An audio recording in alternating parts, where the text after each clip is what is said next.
I got it.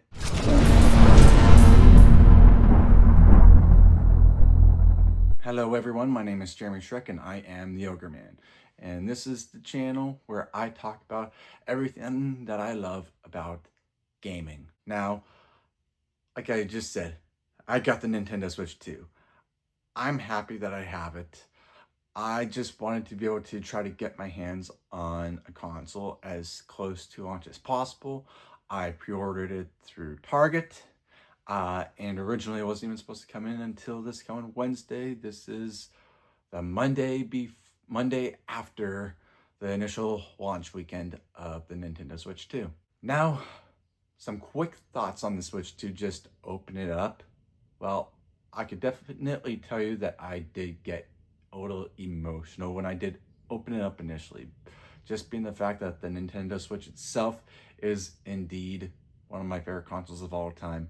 It's not the perfect console, but just all the memories that I had with it and all the crap that I went through during that time frame of when I did get it on my birthday back in 2017, the year it released, all the way up through now. That Switch has got to me through some hard times, rough patches, and it was always a light that just kind of kept me going and living. But now the Switch 2 is here, and just seeing the whole new era of the Switch and Nintendo is just emotional, exciting, and just wondrous, and just indeed also amazing all at the same time. So as I go into this era, I want to be able to enjoy this new system. And so far, I am enjoying it. But much like the original Switch, it's still not perfect. The Nintendo Switch 2 has its flaws, especially when it comes to physical games, especially with the third party, because you have those key cards, the game key cards. I know they have sparked a lot of controversy online. Not a lot of people are liking the idea of them, being the fact that you pop the cartridge in and it immediately just starts a full game download.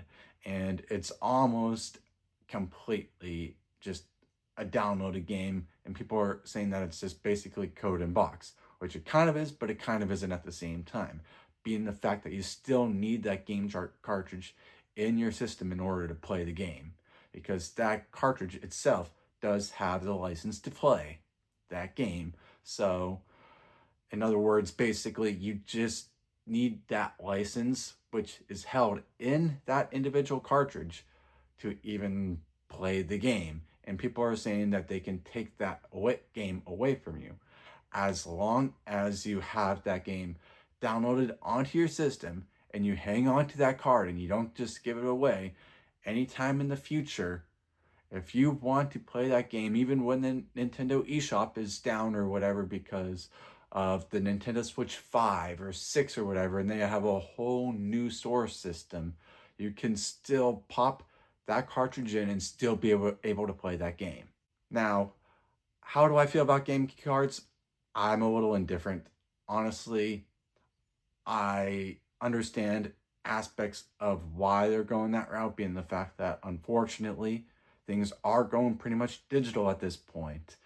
I'm not a fan of that.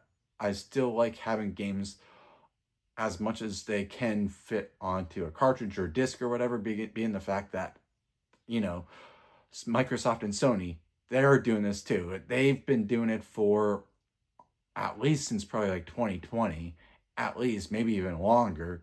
And people don't didn't really know about that going on, being the fact that they didn't come out straightforward and say that this is what this is. They might have say on like the back of the box or front of the box that you need like that there's a huge amount of gigabytes that this takes up or whatever. Make sure you have that room. Most of the time, that's kind of an indication that it's kind of a game keycard situation with Nintendo, but with Microsoft and Sony. And being that it just didn't really spark any controversy or anything, but they did exist already. And not enough people are talking about the fact that it's been going on with them, but the fact that Nintendo addressed that this exists and told you what it is, everyone is basically going off about it and being the fact that Nintendo has ruined it when it hasn't been Nintendo doing all of it. It's the entire gaming industry that's just coming down and just trying to eliminate physical games as much as possible. But still, other than the game key card situation, the Nintendo Switch 2 is a great system. Is it maybe a little overpriced at this point? Not worth that $450 point? Maybe, because originally I was thinking that the Nintendo Switch 2 would be offered at like a $400 price point versus that $450 price point. And of course, with the Mario Kart bundle and everything, goes up to $500, and all of this is still before taxes. And this is the USD market, not the, obviously it's going to differ depending on what country you're in.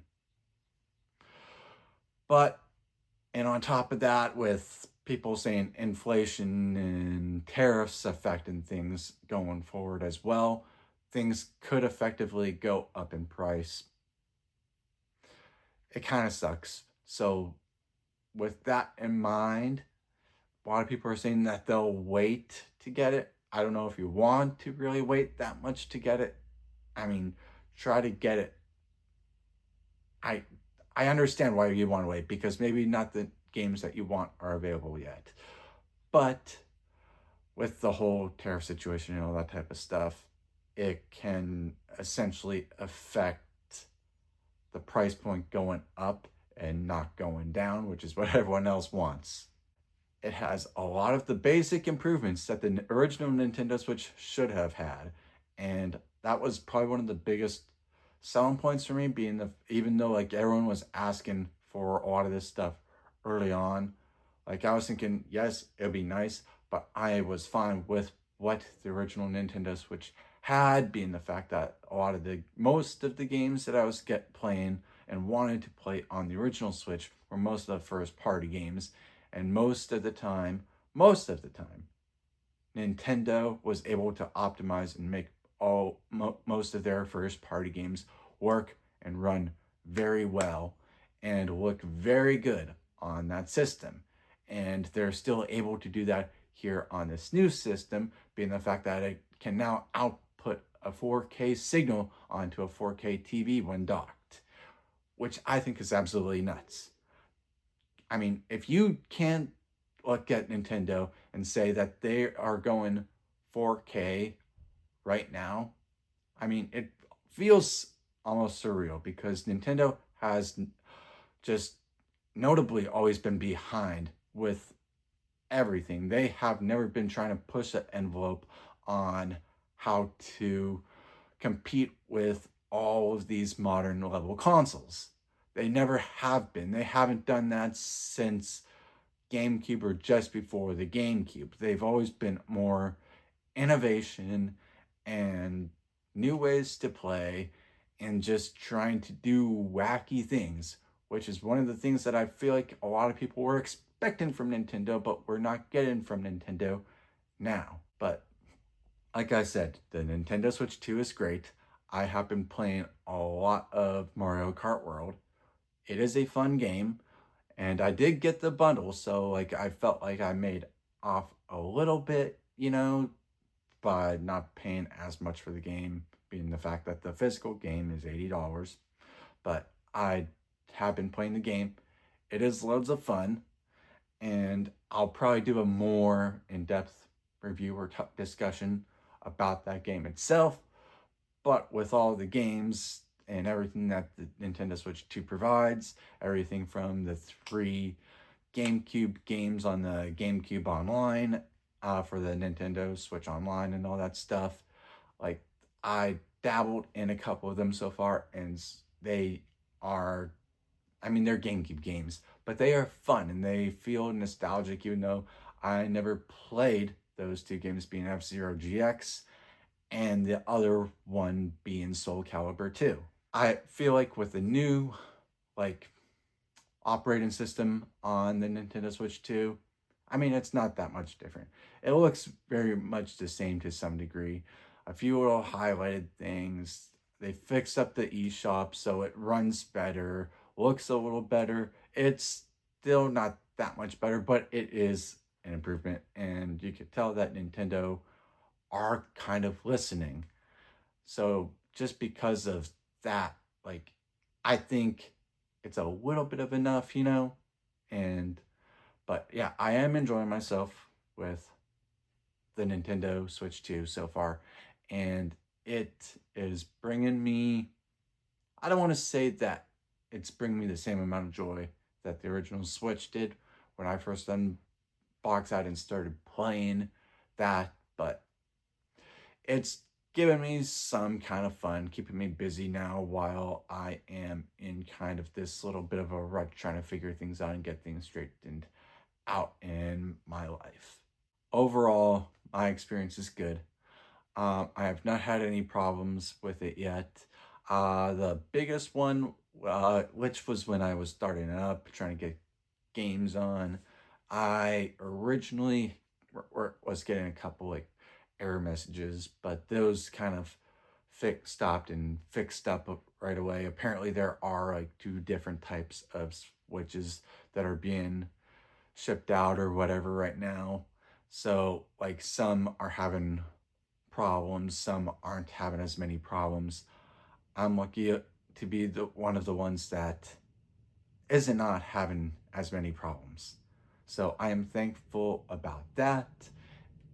I mean, I hope that anyone else out there that got a Switch 2, you aren't having any problems with your Switch and your experience. But I have not tried the game chat feature yet. I only have like one friend right now on online that has a Nintendo Switch 2 that I care to even try to game chat with. I have not tried really getting into doing that yet, so but at some point I might try to see how that works and operates within my household.